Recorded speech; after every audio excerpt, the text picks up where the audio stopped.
Bonjour, aujourd'hui je vais vous parler d'un sujet qui nous tient particulièrement à cœur à la clinique des Trois Fontaines, c'est le medical training. Alors déjà il faut comprendre ce que c'est. Le medical training, c'est en fait plein de petits exercices qu'on va pouvoir faire au quotidien avec son chien, qui ne durent pas longtemps, mais qui vont pouvoir vous aider quand plus tard par exemple il aura une otite qui sera douloureux.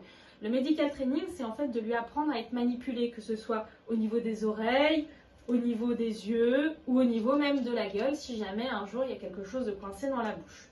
Donc déjà, le medical training, on commence très facilement. Éventuellement, le mettre sur une table lorsque c'est un petit chien, ça lui apprendra également quand on est chez le vétérinaire à ne pas avoir peur dès qu'on le met en hauteur.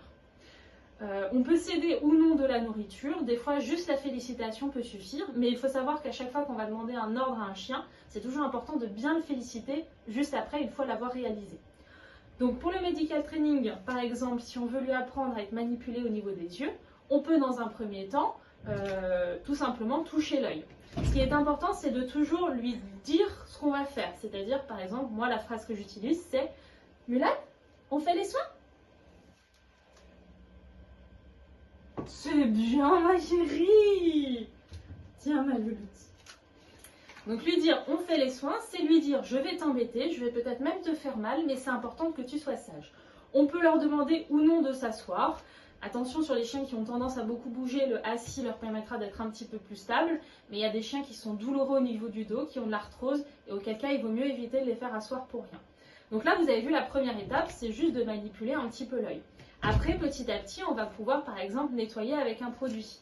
Par exemple, on va prendre une compresse, du sérum physiologique ou un nettoyant oculaire pour chien, et on va recommencer, pardon, je t'en ai mis dessus, et on va recommencer ce qu'on a fait tout à l'heure, à savoir, Mulan, on fait les soins? C'est bien, ma chérie. Donc je lui dis qu'on va faire les soins, je l'embête un petit peu, et je lui dis que c'est bien, et après, une petite friandise ou pas. En général, la nourriture, on peut le donner à la fin quand on a demandé quelque chose de vraiment compliqué au chien. Si par exemple, il a horreur qu'on lui touche les oreilles, lui donner une friandise à la fin, ça vous permettra le lendemain de le faire plus facilement. Et petit à petit, on peut augmenter la difficulté en mettant par exemple le produit directement dans l'œil.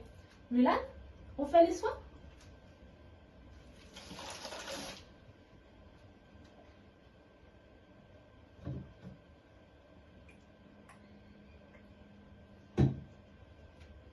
C'est bien, ma chérie, c'est bien, ma louloute. Tiens. Le medical training, on peut le décliner de plein de façons différentes. Pour les oreilles, on fait les soins. On peut aller jusqu'à mettre le produit dedans. C'est bien, ma chérie.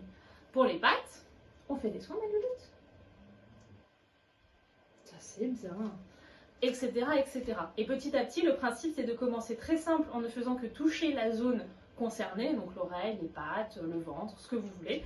Et petit à petit, on va faire l'acte qu'on veut, mais toujours en découpant, en fractionnant la difficulté. Parce que si vous commencez de suite par mettre le produit dans les yeux ou couper une griffe, ça peut être un petit peu trop pour le chien, il va se débattre, et là, ça sert à rien. Le but, c'est que le chien reste calme et détendu. Si ça vous prend une semaine, c'est pas grave, ça vous permettra d'avoir après toute votre vie un confort de soins pour votre animal. Je vous souhaite une bonne journée, je vous dis à jeudi prochain. Au revoir!